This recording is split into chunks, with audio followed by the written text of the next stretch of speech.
घने हरे भरे जंगल में, जहाँ पेड़ बहुत ऊंचे थे और चिड़ियों की चहचहाहट और पत्तों की खड़खड़ाहट की आवाज आ रही थी, बारबी और उसके दोस्त टेरेसा, केन और निक्की एक मजेदार सफर पर थे। उन्होंने जंगल के जानवरों के बारे में जानने और उनकी रक्षा करने के लिए डेरा डाला था, पर उन्हें नहीं पता था कि उनका सफर एक नया मोड़ लेने वाला है। एक शाम बारबी ने झाड़ियों से एक धीमी सी रोने की आवाज सुनी। वह आवाज सुनकर वह उस तरफ गई और पत्तों और लताओं को हटाकर देखा तो एक छोटा सा डरा हुआ जगुआर का बच्चा छुपा हुआ था।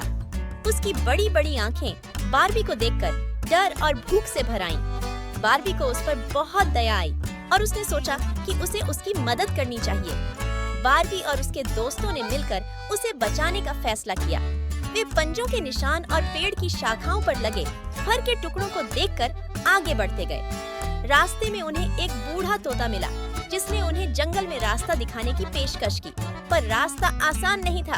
उन्हें एक नदी पर एक कमजोर पुल पार करना था, एक शरारती बंदर को मात देनी थी जिसने उनके सामान चुरा लिए थे, और एक अंधेरी गुफा से भी गुजरना था जहाँ चमकते कीड़े रोशनी कर रहे थे। जब उन्हें लगा कि वे जगुआर के बच्चे के परिवार के पास पहुँचने वाले हैं, एक मगरमच्छ ने उनका रास्ता रोक लिया।